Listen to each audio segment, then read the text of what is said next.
Hey everyone, and welcome to the Headliner Podcast. We're your hosts, Nicholas and Elissa, and we're here to keep you in the loop on all the things you can do to promote your podcast. So, Elissa, what are we talking about today? Yeah, so interestingly enough, this entire conversation is going to kind of stem from a response we got on a social media post, funnily enough. Okay. And what is this post? Yeah, so I mean, the gist of it is basically we kind of were actually just doing a follow up to our last podcast and also blog post. So it's just talking about really podcast discovery on social media. And it's a little long, so I won't read the entire thing out. But anyways, one of our followers, which by the way, if you do not follow us, Headliner app on all social media platforms, we're pretty awesome on there. So just a quick little plug. But anyways, one of our followers replied back to it. Yes, most of the shows I found lately come through reels or threads, not apps. Makes me wonder what great shows I'm missing just because they aren't surfacing in search. That's a very interesting point. And yeah, I mean, I think people listening might be able to tell where this is going. It's talking about the importance of posting to social and following your buddies at Headliner app on social, which, quick aside, easiest way to get a hold of us because Elissa, we are both in our 20s. I am for another month. So, we live on our phones. So if you ever need help with Headliner, probably just spam us on social, But anyway, the importance of posting to social. Yes, this commenter is totally right. A lot of podcasts are discovered on social media. I'd venture to guess it's most of them. And I'm sure there's a lot of data to back that up. Hint, hint, nudge, nudge. Please take the baton from me. Yeah, but even going just beyond social, today we're going to be just more or less talking about all the things you can do to help make your podcast more visible. So whether that is on social media, that's on YouTube, that's on search, that's in podcast apps, there's a lot of things that you can do. And thankfully, there's a lot of kind of cross-pollination with those. So it's not necessarily like you have to reinvent the wheel multiple times. So the first thing that we're going to go ahead and talk about, of course, is just getting on social media. So the kind of the statistic that we had put out there on our last episode is that 71% of listeners have reported finding a podcast on social media. That came from one of our studies. So we had like this lovely little poll that we sent out to a bunch of podcast listeners, and we got hundreds of people coming back saying how they're finding podcasts. And that was the actual number one way people are finding podcasts. So social media, you definitely can't ignore the power of discovery on social. I personally have found podcasts on there. So pretty cool. And then kind of secondary from that is, of course, going to be kind of more the power of video on social media. So a separate study by ZebraCap conducted this year, 68% of video podcast viewers discover new shows via social media clips. So a little bit more specific. So ours kind of just more broadly, that could have included static posts or text-based posts across different platforms. Sure. But this one specifically looks at the power of video clips on social media. Which, I mean, let's break that down for a second. It makes total sense because what do people do whenever there's any downtime or, they need to stop focusing on something, so they need to distract themselves. They open Instagram, they open TikTok, Snapchat. Do people still snap the chats? Maybe, maybe the youths. The youths do? Okay. Well, that hurts because now I'm not a youth, apparently. No, but it makes sense. People go onto these apps to watch content, quick form content. And if they're getting something informative and interesting from a podcast, they're going to stick around. You just said that you discover podcasts through social media. I discover podcasts through social media. It isn't that crazy of an idea to suggest, so. But okay, so let's say they get on social media and they've turned on their push notifications, all the fun stuff. What can you do as a podcaster to get your content seen by more people on their YouTube, wherever? Yeah, so social media and YouTube, that's going to be a little bit different. So social media, it's going to lean more into engagement. Algorithms do tend to kind of push content that performs well and drives engagement. So whether that's going to be viewer attention, people commenting back, those are kind of the things you can do on social media. So having a clip starting off with like the most interesting bit. It's going to get people in the door. That's kind of going to be one of your easier ways. Or if you're not doing video, having more like thought-provoking content. So maybe encouraging people to write back or do something. Just a clear call to action on social media is going to help you out there.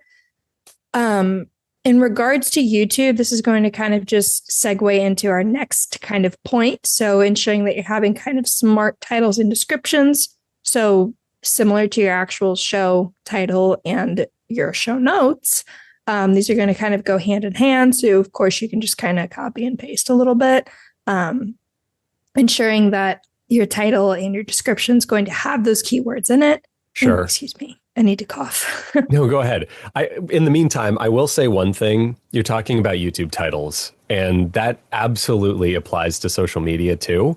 You don't have to put the title in your description necessarily, but like one thing that we always encourage people, and we used to call it the meme template at Headliner, like internally, is you make these videos and then you just have the title right on the top of it. You know, you still do the same basic thing. You still put your keywords there. You still appeal to people's emotions. You said talking about kind of thought-provoking stuff that gets people to reply. At its base, what you're trying to do is you're trying to appeal to some human emotion. Be it a happy emotion where someone reads your title and they're like, I agree with this sentiment, or you challenge something they believe in and they go, well, what is this person talking about? Let me stick around. And yeah, titling a YouTube video in a interesting way, or your social media post, just slapping a title in there, and not just slapping a title in when you're making the video, but maybe using, TikTok and Instagram's in-system titler to do that can help, because you're indexing that information. That's data that these apps are going to have. So just stuff to keep in mind there. Anyway, back to descriptions. You were talking about SEO before you needed to cough. Thank you. You're welcome. Yeah. So looking at your descriptions, algorithms in YouTube, they can't index and they cannot crawl what's going on in your video, but all of the text related things connected to that video, they can kind of look at. And so I'll just go into my stat. 52% of podcast discovery is happening on YouTube, 27% through search. So that's going to kind of be your SEO friendly stuff. Once again, looking at like going into Google, typing in comedy podcast or something, probably something a little bit more intentful than comedy podcast. No. I do that. I don't do it on Google. I do it on DuckDuckGo, but I do type comedy podcast. Yes. Yeah. Yes. And that study, was out of Sound Profitable, and then kind of following up with one from Buzzsprout.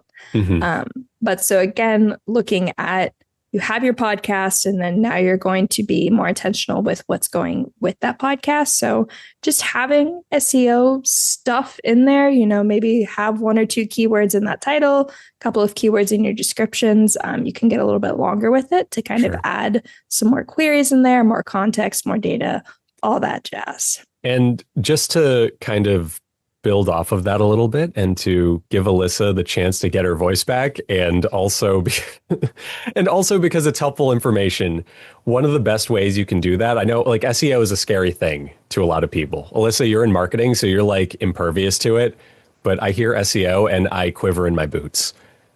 Using tools like Eddie by Headliner, where the second you give us your audio, we're giving you a whole promo pack that includes keywords and descriptions and all that stuff. And you just have to kind of skim over those keywords and use a couple of them in your description. That's all it takes, So just wanted to put that out there, some practical information for everyone. Exactly. And while we're on the topic of Eddie, adding a transcript to your podcast, so whether that's uploading into your host directly or on YouTube, again, that's going to kind of load your show down with all sorts of keywords, because you're probably going to say it once or twice in your show. If you're talking about a topic, there's a pretty good chance you're going to say it.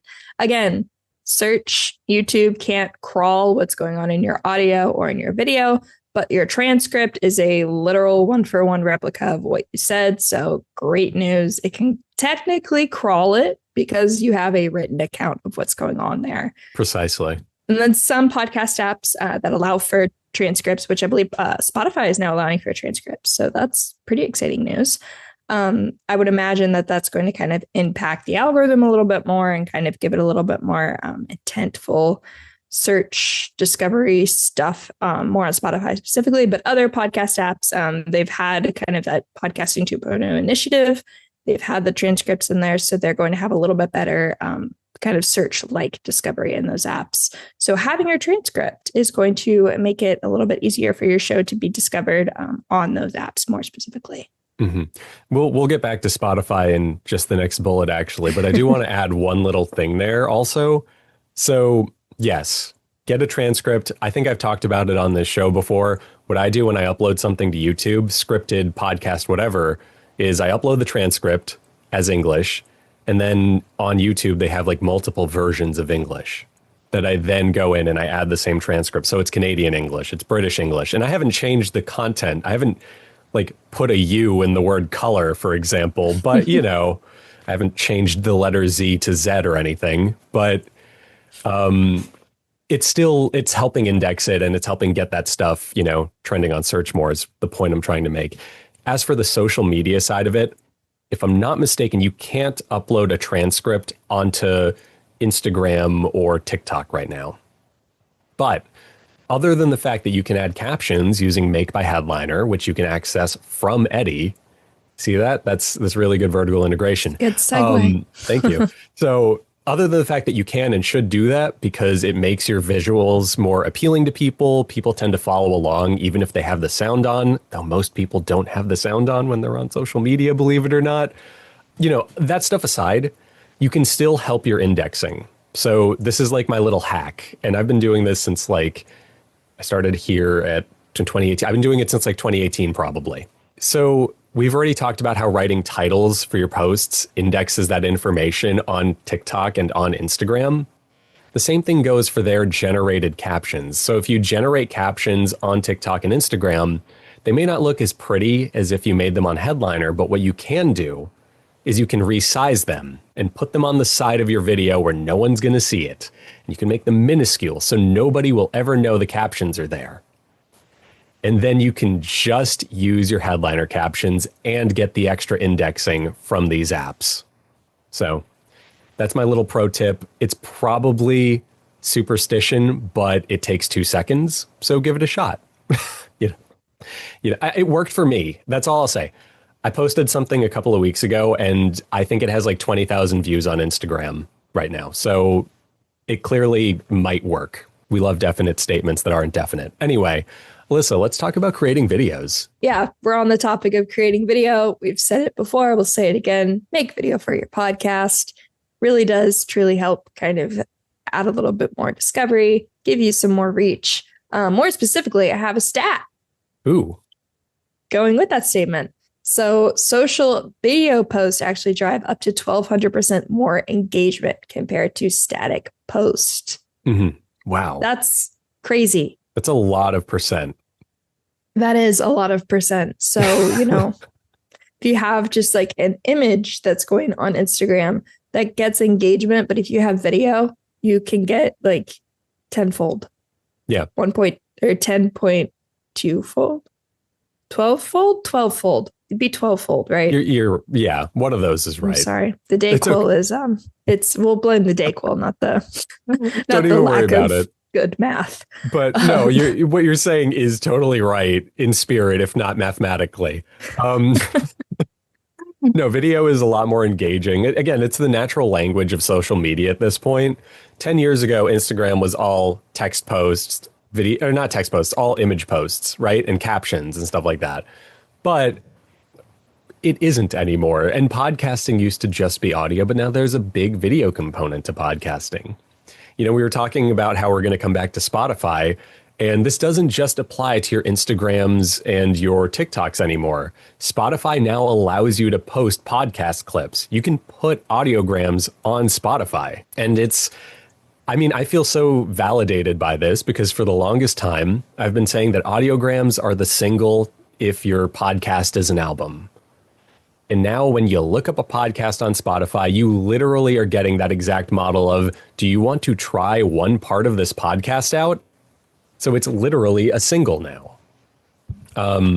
So yes, make videos for your podcast. Even if your show isn't full video, you should be making video clips for it. That is a pretty standard thing. It's as simple as if you're recording remotely on Riverside or Zoom anyway, you already have the video. So just use it. Exactly. And, kind of going with that video, really easy content repurposing. So if you're like, hey, I need to have a content plan, I need to get on social media. Tools like Headliner can help.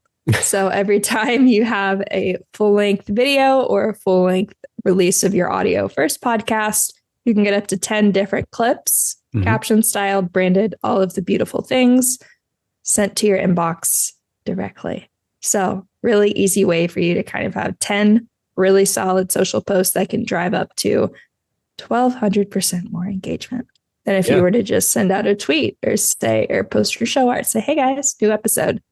Really easy way to kind of boost that up, get more discovery, get more visible on all of the platforms and all of the things. Precisely. And tangentially, I'd love for us to do a study where we actually compare that, where we tweet out, yo, I have a new podcast out, and see how much engagement it gets, versus an image of, yo, I've got a new podcast out, versus a video. Just saying, if you ever want to do a study, Elissa.